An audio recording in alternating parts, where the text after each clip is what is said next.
মাওলানা তারিক Jamil sub বলতেছিলেন, আমি যখন কানাডা গিয়েছিলাম তখন সেখানে দেখলাম পৃথিবীর সর্ববৃহৎ জলপ্রপাত অবস্থিত, যাকে নারাঙ্গা জলপ্রপাত বলা হয়।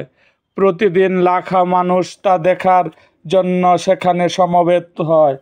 আমরা এর পাশ দিয়ে যাচ্ছিলাম, তখন নামাজের ওয়াক্ত হলেই সেখানে নামাজ পড়তে মনস্থ করলাম।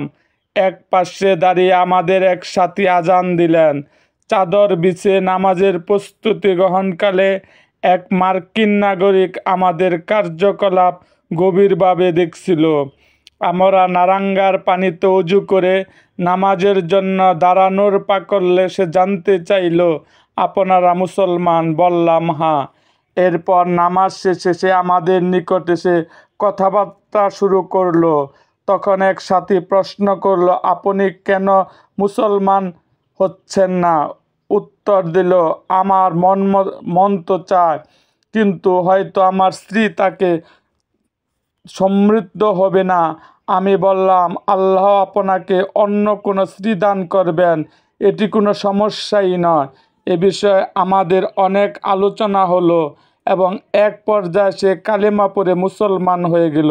আমি তাকে আমেরিকাস্থ একটি ইসলামিক সেন্টারের ঠিকানা দিয়ে বললাম, আপনি এ ঠিকানায় যোগাযোগ করলে ইনশাল্লাহ ইসলাম সম্পর্কে আরও বিস্তারিত নির্দেশনা পেয়ে যাবেন।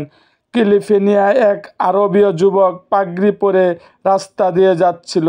এক তরুণী জিজ্ঞাসা করল, তুমি কে? কি তোমার পরিচয়? আরব যুবক উত্তর দিল, আমি মুসলমান। সে আবার জানতে চাইল, তোমার পোশাক এমন কেন? আমি মুসলমান, আমার নবীর এই পোশাক। তরুণী বললে, তো খুবই সুন্দর পোশাক, অন্য মুসলমানেরা কেন এগুলো পরে না? সে যুবক বলল, এ তাদের গাফিলতি এবং ভুল ধারণারই নামান্তর। তরুণী আবার জানতে চায়, ইসলাম সম্পর্কে আমায় কিছু বলো। সে 5 মিনিট আবার যুবকের ইসলাম সম্পর্কে কথা শুনে ঘটনাস্থলেই ইসলাম কবুল করলো।